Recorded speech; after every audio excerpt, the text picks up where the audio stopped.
xildhibaanka golaha wakiilada Soomaaliland Mudane Cabdinaasir Qodax ayaa booqasho ugu yimi kooxda kubadda cagta ee Goodir. Xildhibaanka ayaa kamid ah taageerayaasha kooxda hoggaanka haysa ee Goodir, waxaana xirada tababarka ku soo dhaweeyay maamulka kooxda iyo ciyaartooyada iyagoo guddoonsiiyay fanaanada kooxda kubadda cagta ee Goodir, waxaana hadaladoodii kamid ahaa sidan. waxaan leenahay xildhibaanada kale ee Jamhuuriyadda Soomaaliland waa inaad talaabada xildhibaan qodax hormood ka yahay kuna aad qayb ka noqotaan oo aad sportska dhiirigelisaan.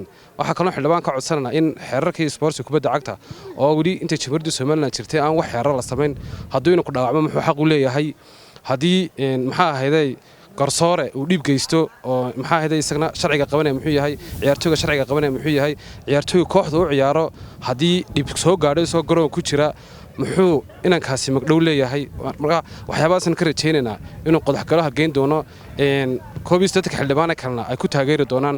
xildhibaanku aad buu u mahadsan yahay isagoo shaqadii qaranku hayay gelinka hore ka shaqaynayay haddana isagoo oo aan nasan in nagu soo boqdo garoonka waan ugu mahad celinaynaa. xildhibaanku maxaa ahaydey casuumadda noo ballan qaadayna waan uga mahadnaqaynaa waanu ajiibnay waanu mahadsan yahay xildhibaanku 100% ku soo dhaw baan leeyahay garoonka caalamada. runtii halkan waxaa maanta nagula sugan xildhibaanka daada yar leh xildhibaan qodax oo runtii ah xildhibaanada ugu caansan ee mataqaana ugu fircoon. runtii wuxuu noo muujiyey inuu taageero tiimka Goodir oo muddo taageerayay annaga sharaf inoo tahay koox ahaan aad iyo aad baan ugu faraxsanahay xildhibaan noocaas inuu taageero tiimkayga Goodir. runtii xildhibaan aad iyo aad baan kugu soo dhaweynaa kooxda maaliyadeeda iyo waxa weeyaan inaad xidhatana sharaf weyn inoo tahay. runtii anu waxaan ku taageeray kooxdan Goodir maadaama ay ku ciyaarayaan magaca ciidanka bilayska oo runtii bulshada kaalin weyn ka jira oo amnigeena Ilaahay ka sugo subxaanahu wa ta'aala hadiya habeen baa heegan u ah oo maanta ognahay kaalinta qaranka jiraan iyo duruufaha kale ee ku sugan yihiin yeena hadiya habeen ay u heelan yihiin sugidda amniga dadweynaha iyo mabashacweynaha reer Soomaaliland maadaama kooxdana ay ku ciyaarayso magaca bilayska anuguna aan go'aansaday inaan ku taageero oo aan markaa dhiirigeliyo oo runtii magaca ay hooyihiin iyo sharafta ay hooyihiin aan ku sii dhiirigeliyo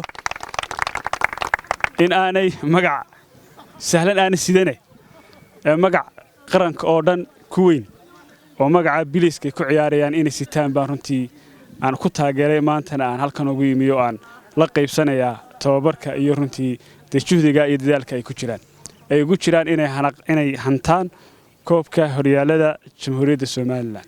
insha Allah aan u rajeynayo inay guuleysan doonaan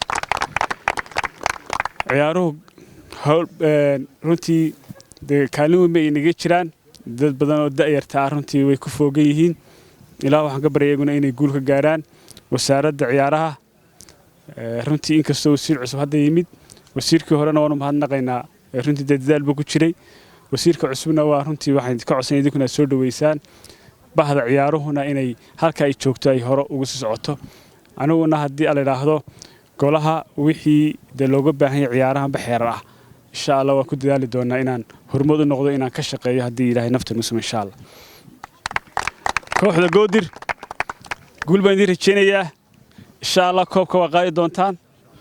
ana waxaan ku ballan qaaday xafladda koobaad iyo casuumadda koobaad inaan idin ballan qaadi doono haddii insha Allah waa iyo kulankeena kulan ku xiga idinka koobka soo qaaday ayaan idin rajeynaa insha Allah.